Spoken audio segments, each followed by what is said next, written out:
Senator Schumer, who was part of the Gang of Eight that wrote the Senate's immigration bill, lamented there were not more John McCains in the House of Representatives.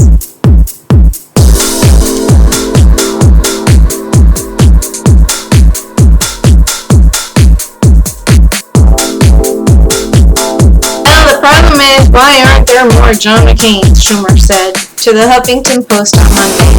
It's not a mystery why there is a John McCain. The question is, why hasn't even a stronger group in the House created some John McCains? We have Paul Ryan, we have John Boehner, we have Eric Cantor. Give an inch, they take, come on. They're never happy. We're in trouble. Voters, we have a problem. Amnesty. If amnesty passes, eventually this will be a one-party system, and that is the end game for the people who are behind this. I always hate to see hindsight, 2020 hindsight. This bill has not been written yet, so I urge journalists, let's do some investigating. Who is getting what from whom? We can target the same representatives that are being targeted by those businesses.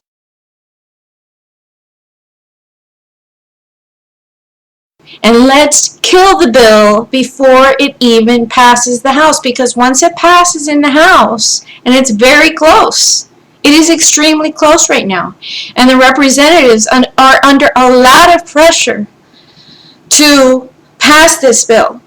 There's a lot of temptation, there's a lot of money being thrown around, but the town halls, people are not showing up. And I need to say this, and we need to make it a priority right now. The GOP is counting on us being dormant and being asleep, but they've also distributed little packets with talking points that are so lame that to think that our country is going to be transformed by our own Republicans is just, it's heartbreaking.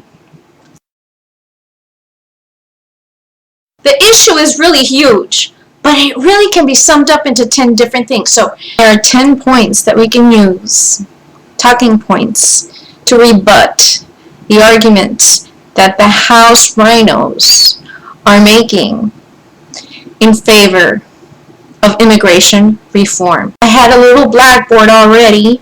I'm gonna get some chalk that I found around my house. Okay, so let's go. Senator Schumer, who was part of the Gang of Eight that wrote the Senate's immigration bill, lamented there were not more John McCains in the House of Representatives.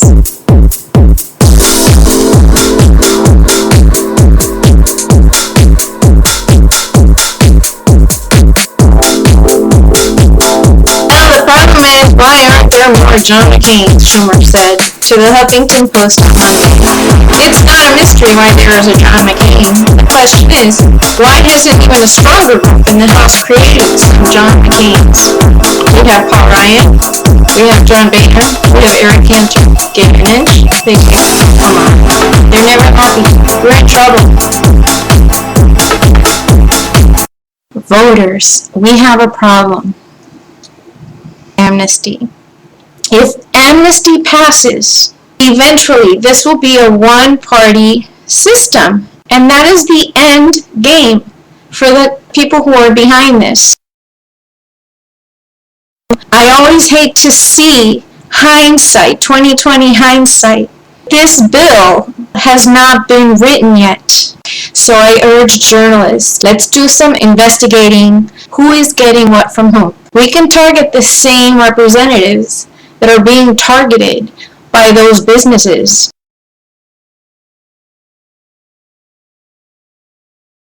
And let's kill the bill before it even passes the House, because once it passes in the House, and it's very close, it is extremely close right now, and the representatives are under a lot of pressure to pass this bill.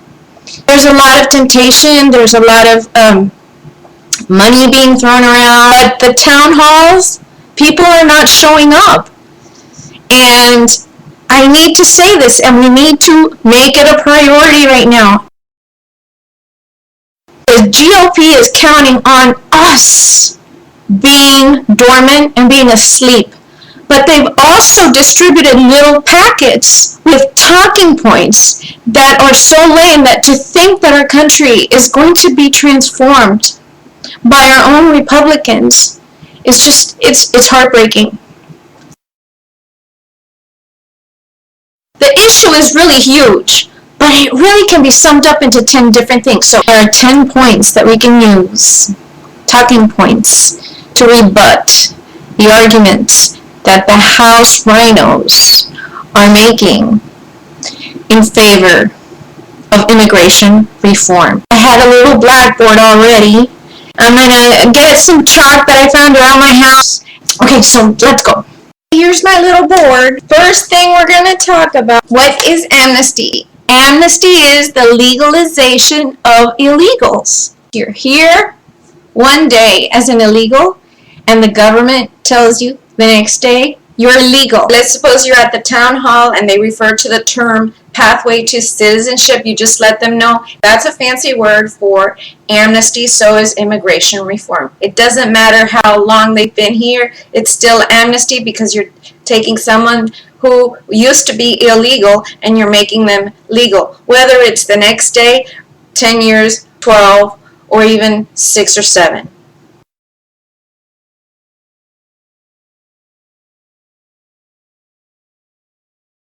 One of the things that is a talking point as well, when you hear someone say that they have to get these people out of the shadows, they're not in the shadows. They're here every day working, doing jobs, every day shopping, drying, whatever.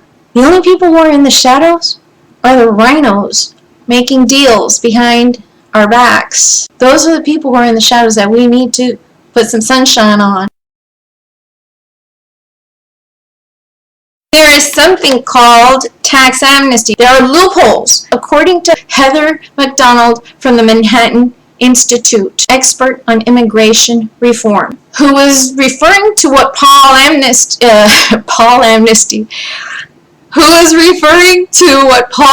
said about amnesty wiping the slate clean, and this does not wipe the slate clean because it has fines.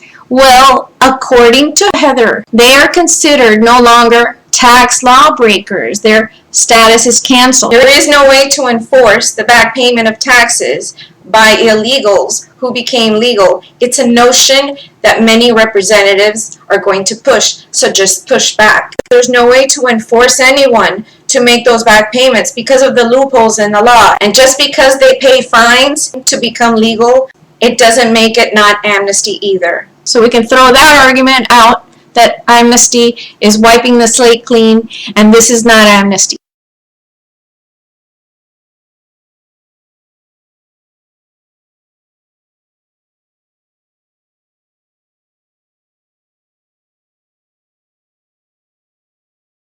The second thing we're going to discuss is border security. Border security.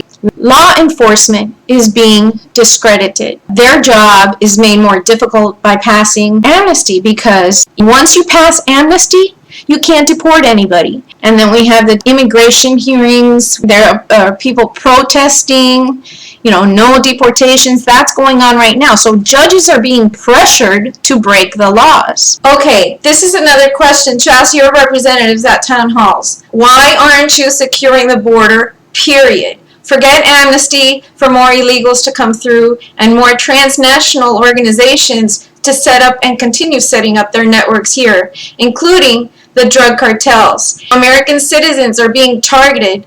Are you, my representative, are you going to protect me, or are you going to give amnesty to more illegals for political reasons?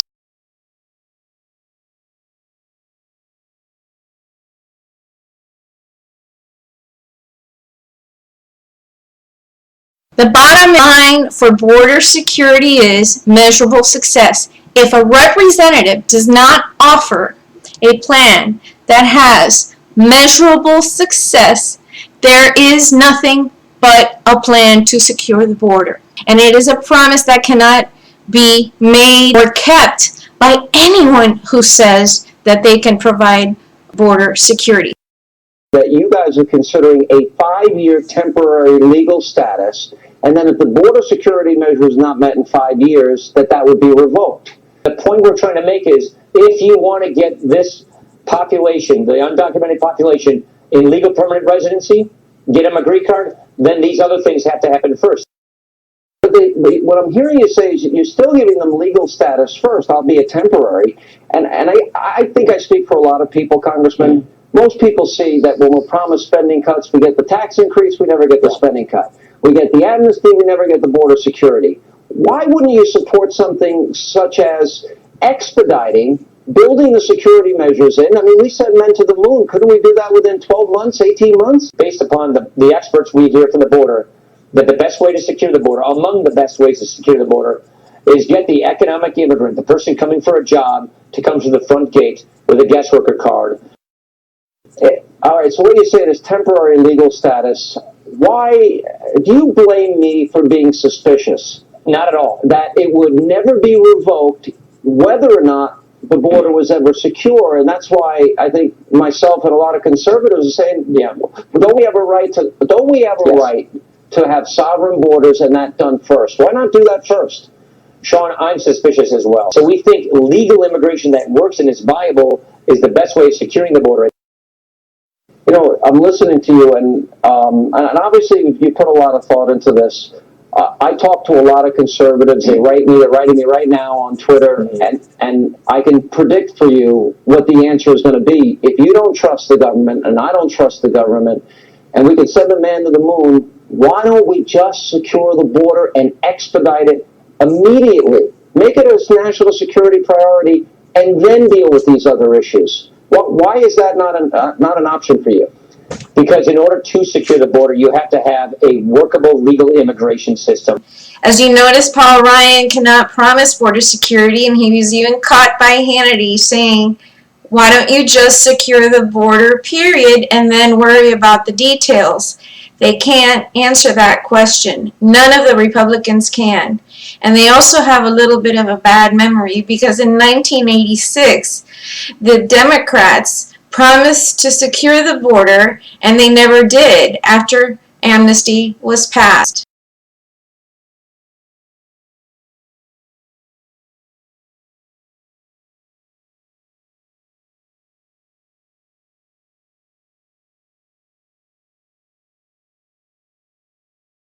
The third thing we're going to talk about today is business creation. Here's the myth. You have Jeb Bush, you have Karl Rove, you have all these people that are pushing for amnesty. They're saying that immigrants bring more business. They create more business. Jeb Bush said, immigrants create far more businesses than native-born Americans over the last 20 years.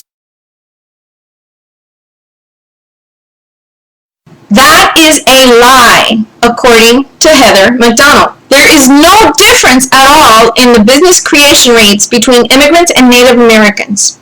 The idea that an overall group has a greater rate of business creation is wrong. Anyway, what she was saying was that when politicians speak about business creation, they conflate or they group together the high-skilled with the low-skilled workers, and they don't take into consideration all the differences, the cultural differences and confrontation problems, work-related problems among the low-skilled workers from different countries. And that's something that she calls cultural confrontation. Skilled immigrants. Everybody talks about, some high-skilled, because that's how they want to get you to buy into this bill. But you know what? The people coming in, they're not high-skilled. We'll see in the letter to the representatives that are being targeted how these immigrants are described as being high-skilled. Even Paul Ryan could not admit that.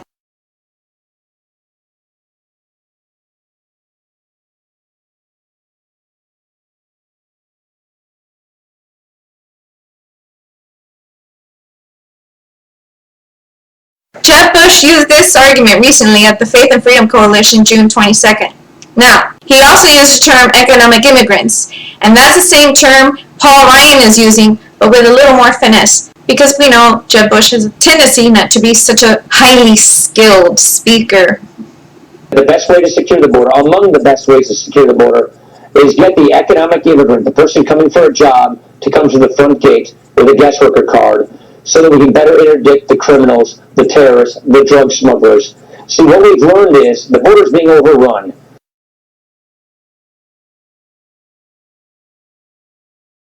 And they admit that America could have a better system of immigration if we had more requirements for immigrants to come in. The problem is they cannot enforce those requirements. Some of those requirements are to learn English and in general to play by our rules. You guys are considering a 5-year temporary legal status, and then if the border security measure is not met in 5 years, that would be revoked.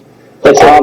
They can't get what a person would want to have is they come out of the shadows, they get put on probation, they pay taxes, pay fines, learn English, learn civics. If they break the terms of their probation, they can be deported. So if you're in the town hall and your representative starts talking about how these immigrants are high skilled, or they bring more jobs, or they create more wealth, just say that those are pipe dreams. Those are just selling points. Remember, these are Republicans talking about what ifs, hypotheticals, because they want to sound good. There is not a law that has been made to force anyone to be educated, any citizen, to learn English. Not in this bill, not anywhere. They do have these laws in Canada, and they do have a point system, and based on that, you get better immigration. So when they talk about economic immigrants, it's a very vague term. Just say you can't make anyone learn English, and you can't make anyone follow the rules when you break them, and you can't make anyone get a higher education. And remind them that immigrants do not create more businesses than Native Americans, that they're lying if they say that.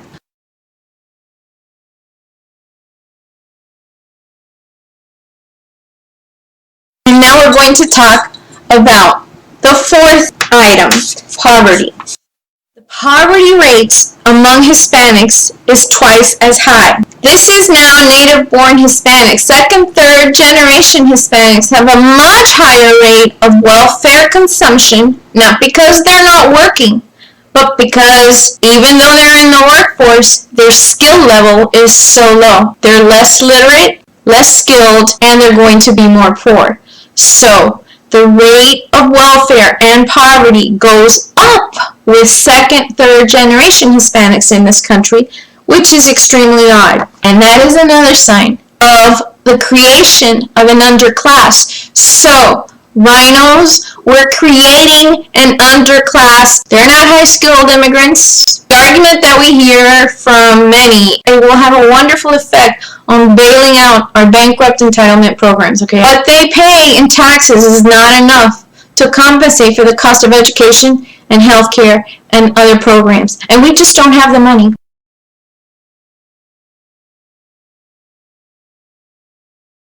We'll go on with poverty. Most people pushing this bill want to represent or give the impression that the workers are high-skilled, and they're not. Well, here's what also happens when you have low-skilled workers. You have also a poverty rate exacerbated by single mothers having children, because a lot of this, the rate of out-of-wedlock or illegitimacy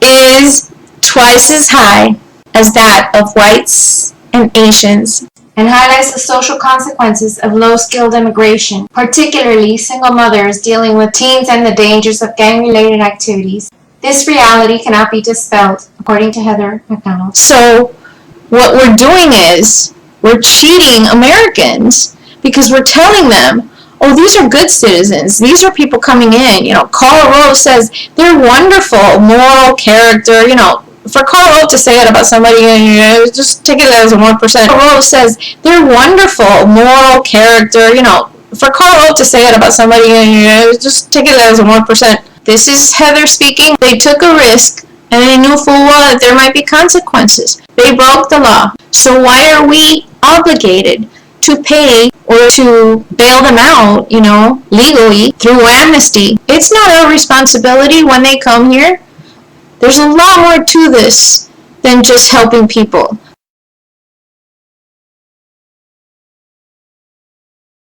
Latinos, nosotros no tenemos el dinero ni los recursos para darles amnistía. Es una imaginación de los políticos porque quieren ganar votos, pero nadie tiene ni puede prometer que van a tener una vida mejor. Aquí hay leyes y si no siguen las leyes, vamos a estar en un país similar o semejante al país del cual vinimos. Hay que tener orden en la sociedad, hay que tener leyes que funcionan, no legalización de ilegales. La amnistía es una legalización de personas que han violado la ley y eso no ayuda a nadie. En los Estados Unidos cada persona es libre para seguir su sueño, pero mientras sea legal. Es el único país que queda en este mundo donde hay libertad. Y si todo el mundo viene y violamos todas las leyes de este país, va a echar a perder el único país libre de este hemisferio. Nosotros no podemos con la carga. Okay, let's just be direct with our representatives and tell them we have no money. We cannot afford this. This has nothing to do with a humanitarian mission or that we're not a generous nation or that we're anti-Hispanic. We just don't have the money. There are not enough taxes coming in to pay for the entitlement programs. We don't have enough money for these massive educational and healthcare programs. We don't have money, Republicans. We are out of money.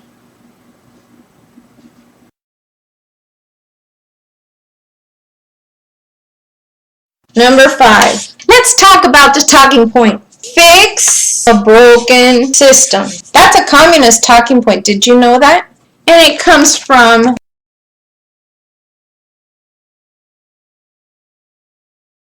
researcher and blogger Trevor Ludden is about to publish a book called The Enemies Within. You can already order it.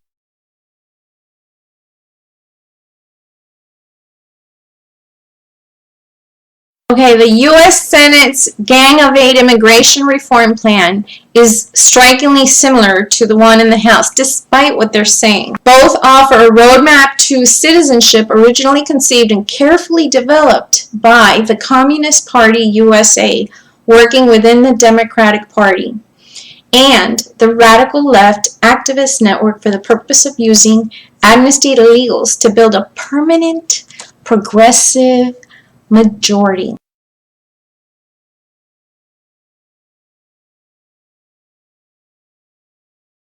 One of the chapters is called Latino Immigrants, Tools to Ensure a Governing Coalition for the Left. According to Ludden, the Communist Party USA has influenced U.S. policy toward illegals since at least the 1960s.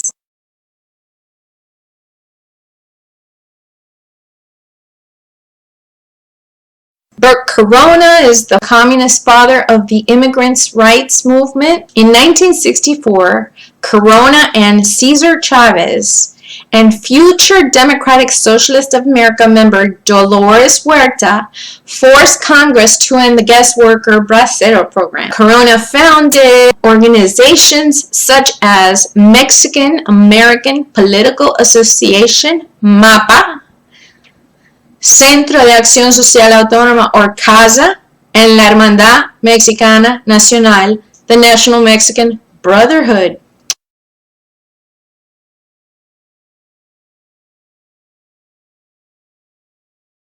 all influential in the immigrants' rights movement. The Communist Party still has strong influence in MAPA, which acts as a kingmaker for Democratic Party candidates in the Los Angeles area. Antonio Villaraigosa, former Los Angeles mayor and 2012 chairman of the Democratic National Convention, got his start with CASA. He was also a member of the Communist Venceremos Brigade and worked with the brigades in Cuba. Luden's book identifies many other influential communist and socialist politicians holding office today. For example, Judy Hsu from California, Democrat, has a 30-year history with the pro-China Communist Workers' Party, which is now defunct. She was an advocate for progressive immigration reform and was a co-sponsor of a comprehensive immigration reform bill introduced by Representative Luis Gutierrez.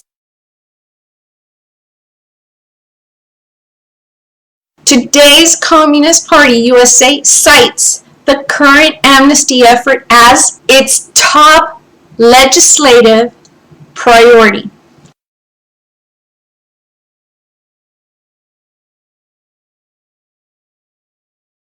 Its official position is virtually indistinguishable from that of the Democratic Party. As Congress begins to draft legislation, immigration groups and the labor movement, including AFL-CIO, which is why they were present at the immigration reform introduction to the bill, AFL-CIO and its constituent organizations, SEIU, Change to Win, and many faith-based groups are mobilizing for comprehensive immigration reform with legalization, a path to citizenship, and workers' rights. This legislative and political battle is also at the top of the agenda of the Communist Party USA and Young Communist League. Their program includes stopping deportations now as legalization is being adopted and calling for legalization with a clear and speedy roadmap to citizenship for all 11 million, which are really 20 million or so. Future workers who come should have the same opportunity. It never ends. Eliseo Medina is both the country's most influential immigration reform activist and a Marxist.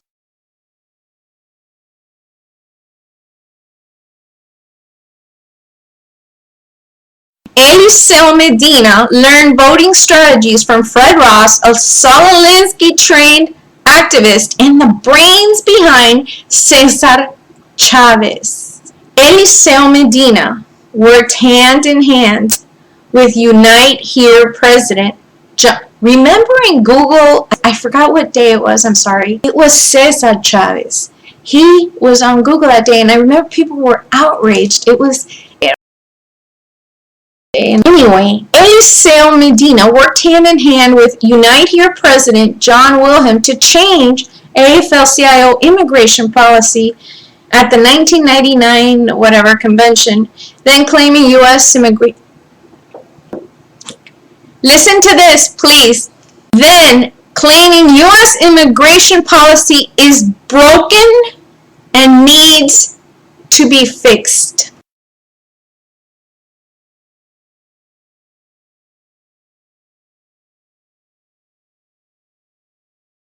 Anytime you hear somebody say that they have to fix the broken system, that's a communist talking point.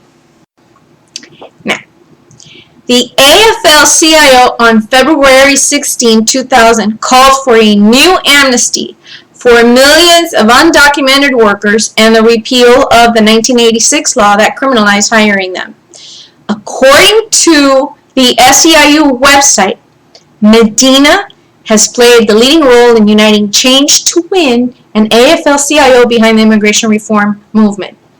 Medina, we reform the immigration laws.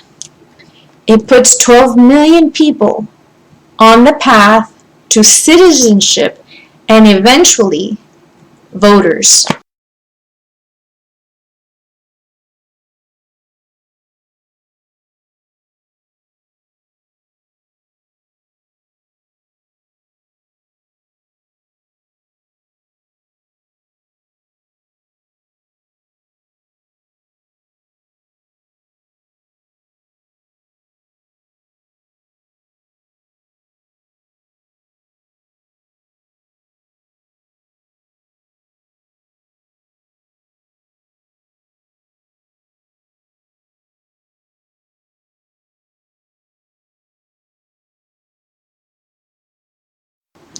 system does not need to be fixed. It is not broken.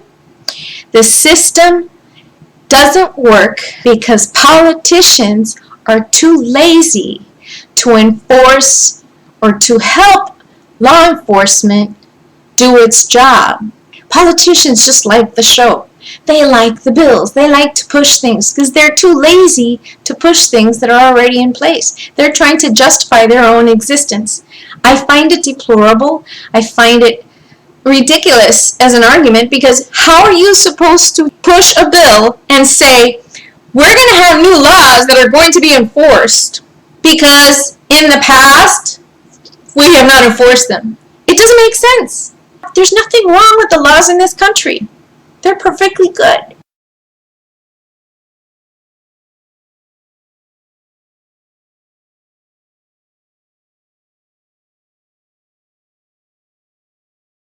They're a little bit confusing, and that's why immigrant attorneys make so much money. They're milking this system. Not just the corporations, not just the faith-based organizations, which I wonder what they are. Do you realize how much it costs? Because I know good people that have been here trying to become citizens for 11 years or, 8 years, or it just takes forever. And it's like $13,000. Money they don't have. They're cleaning, they're doing things. And these are people who are standing in line waiting to get in.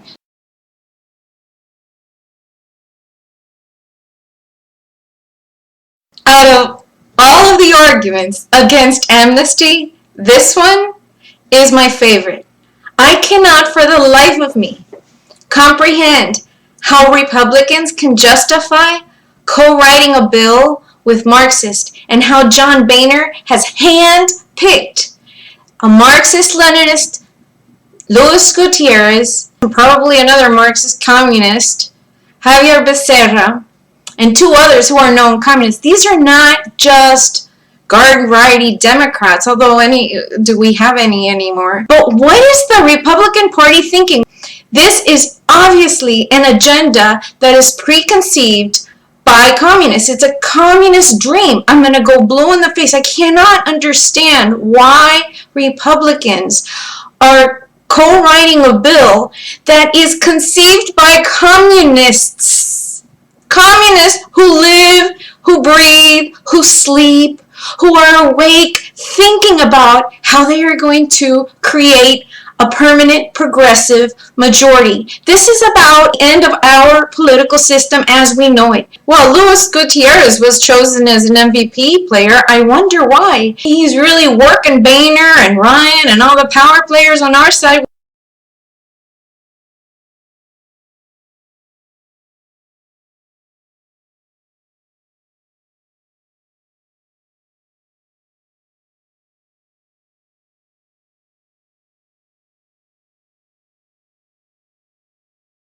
People criticize me for calling them wimps. What are they if not gutless, spineless wonders? I cannot understand this part of writing the bill. I don't understand why people are not more unsettled about this part of the bill than any other part of the bill. I just don't understand why, if something is so blatantly communist, why Ryan, who ran on so-called Tea Party principles, and why other people we consider on our side, especially my representatives. But here we have Ileana, supposedly an anti-communist, and Mario Diaz-Balart, supposedly an anti-communist, and Marco Rubio, supposedly an anti-communist. I really hit the jackpot.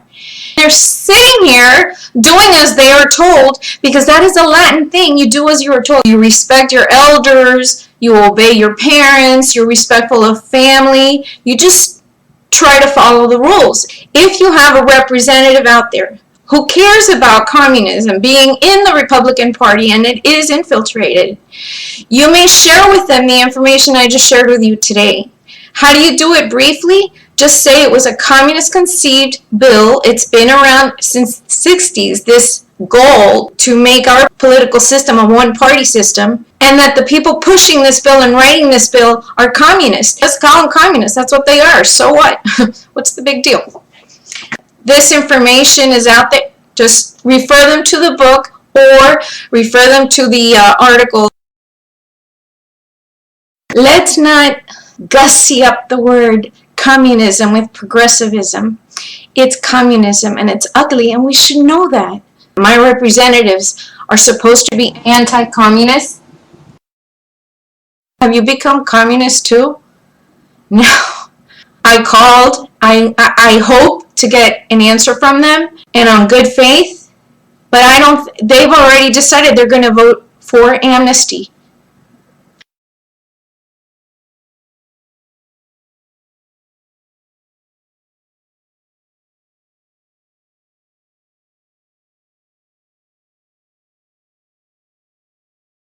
I will not shut up, and I will not sit down, and I will not stop saying, kill the bill, Congress, on this issue alone.